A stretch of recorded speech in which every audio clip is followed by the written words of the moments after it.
فرش التراب.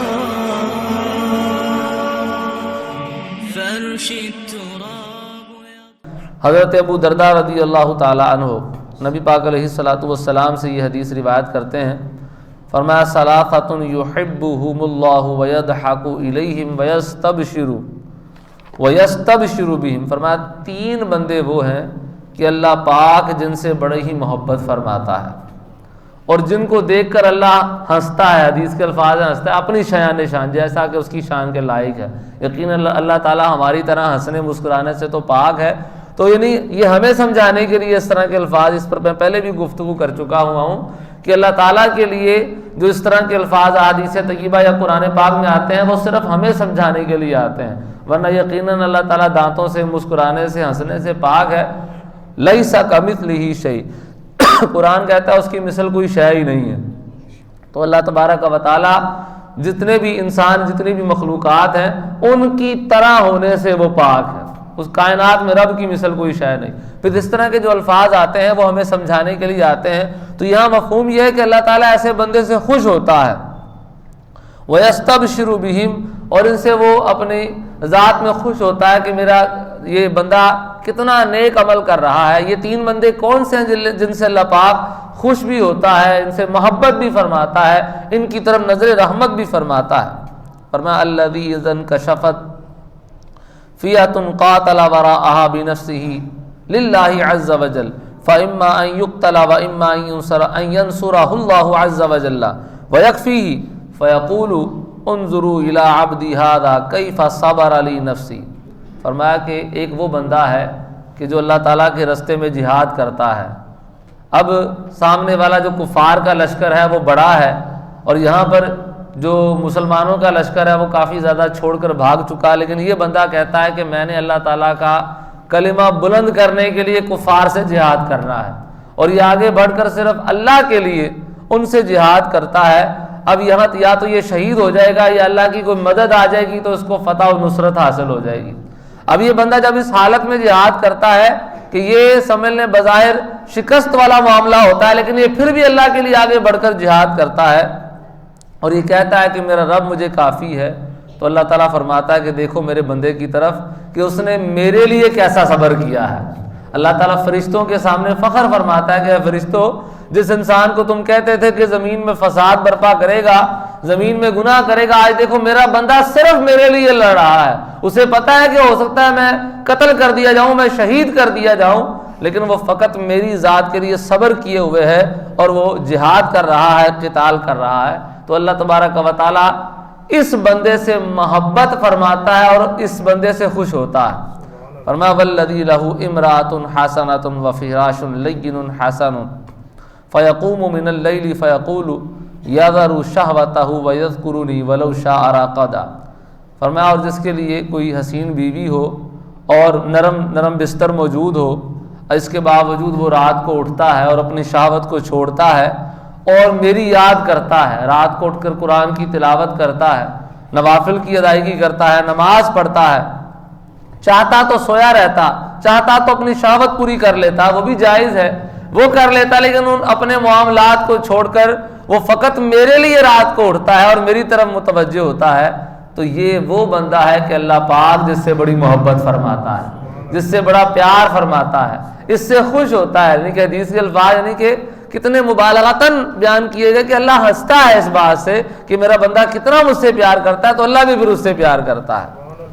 والذی کان اذا کان فی سفر وکان معه رکب فساہروا ثم ہجعوا فقام من السحر فی ضراء وسراء.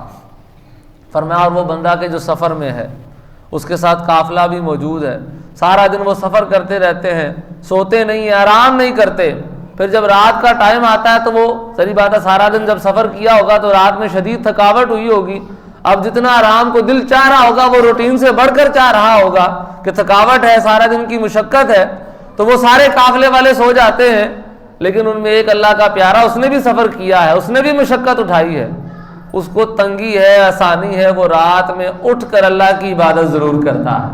وہ سفر میں ہے، وہ حضر میں ہے، وہ رات کو اٹھ کر اللہ کی عبادت ضرور کرتا ہے. فرمایا یہ تیسرا بندہ وہ ہے کہ جن سے اللہ تعالیٰ بڑا ہی پیار کرتا ہے، اس سے اللہ خوش ہوتا ہے.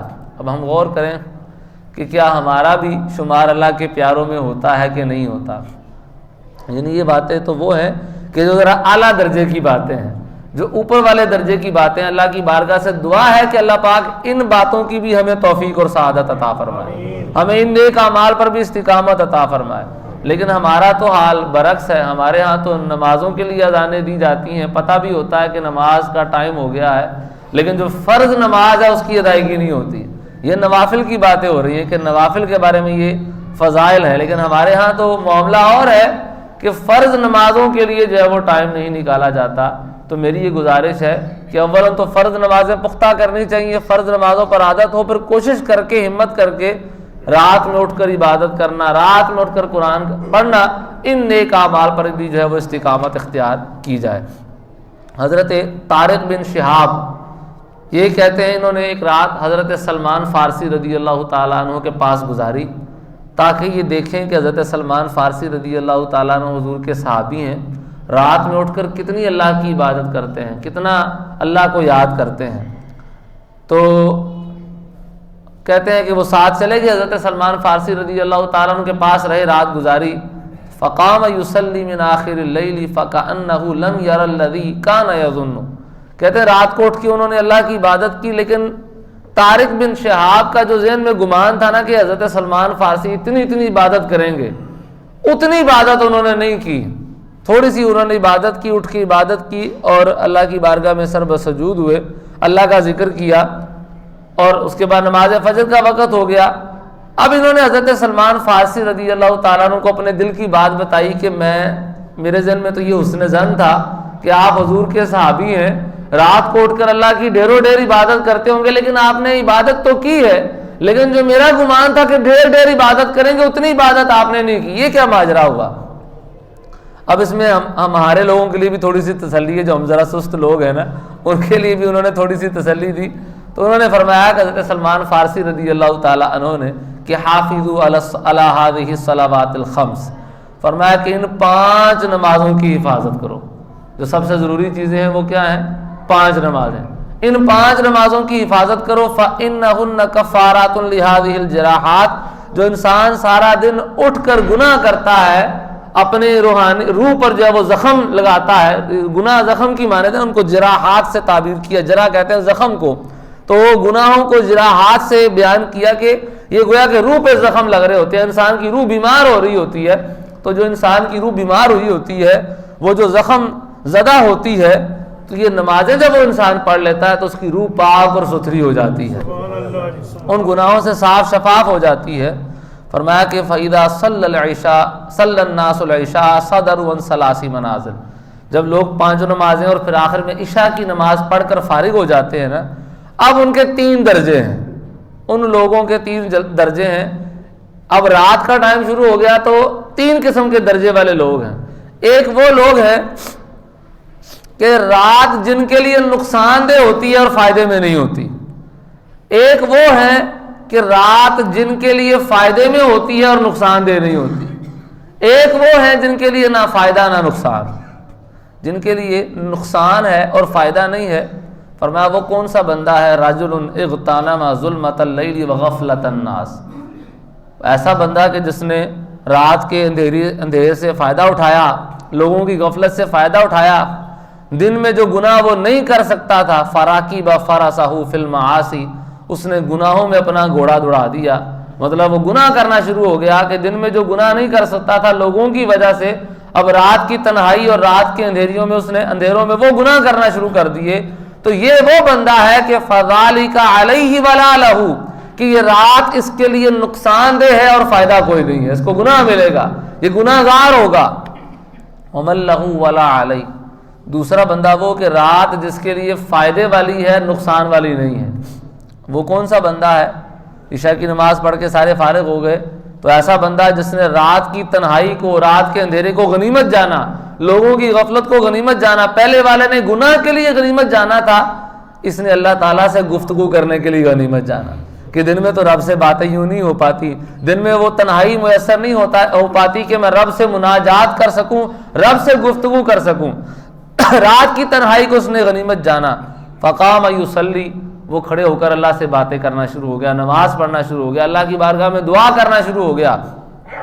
فرمایا یہ وہ بندہ ہے کہ رات اس کے لیے فائدے والی ہے اور نقصان والی نہیں ہے۔ اس کے لیے رات اب یعنی کہ وہ جو طارق بن شہاب تھے وہ یہ گمان لے کر آئے تھے کہ ساری رات عبادت کرتے ہوں گے یا اکثر رات عبادت کرتے ہوں گے، تو آپ نے سمجھایا کہ رات میں اٹھ کر جو تھوڑی دیر بھی عبادت کر لیتا ہے، اللہ کی بارگاہ میں سر پہ سجود ہوتا ہے، تو یہ اس کے لیے پروفٹ ہی ہے، یہ اس کے لیے ایک اضافی چیز ہے کہ رات اس کے لیے فائدے والی ہی ہے۔ وہ تھوڑی عبادت کرے یا زیادہ عبادت کرے، رات اس کے لیے فائدے والی ہے، نقصان نہیں ہے۔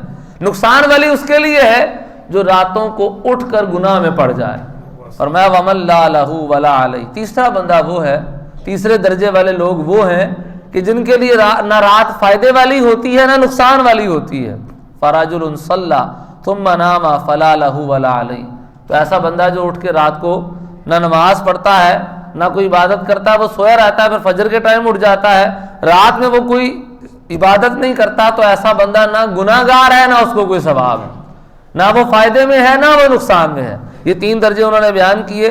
پھر اس کے بعد فرمایا وَإِيَّاكَ وَالْحَقَّ حَقَّتَ وَعَلَيْكَ بِالْقَصْدِ وَدَاوِمْهُ، فرمایا حق حقا سے بچو۔ حق حقا کے الفاظ آئے، حق حقا کسے کہتے ہیں کہ جب انسان کسی جگہ سفر پہ جائے نا تو بہت زیادہ ہی سفر کر لے، اتنے زیادہ سفر کر لے کہ اس کے بعد اس کی باسی ہو جائے اور آگے جا ہی نہ سکے۔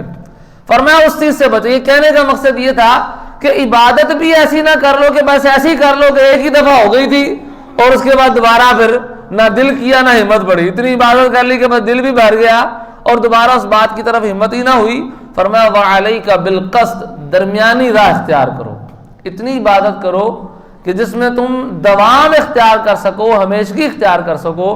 تھوڑی کر لو لیکن اتنی کرو کہ جو تم ہمیشگی کے ساتھ کر سکو۔ زیادہ عبادت کر لو تو وہ زیادہ عبادت سے بہتر وہ عبادت ہے کہ جو تھوڑی ہے لیکن ہمیشہ ہے، اور وہ عبادت اس سے کم درجے کی ہے جو ہے تو زیادہ لیکن اس پر بندہ ہمیشگی اور دوام اختیار نہیں کرتا۔ تو یہ انہوں نے گویا ان کو سمجھایا بھی کہ میں نے اگر عبادت تھوڑی کی ہے تو یہ تھوڑی عبادت میری ہمیشگی والی ہے، یہ میں روزانہ ہی اٹھ کے عبادت کرتا ہوں، چاہے وہ تھوڑی ہے لیکن چونکہ وہ ہمیشہ کے لیے ہے تو اللہ کی بارگاہ میں یہ زیادہ پسندیدہ ہے بنسبت اس بندے کے کہ جو اٹھتا تو ہے اور ساری رات عبادت کر لیتا ہے اور پھر اس کے بعد اللہ کی بارگاہ میں سر بسجود نہیں ہوتا۔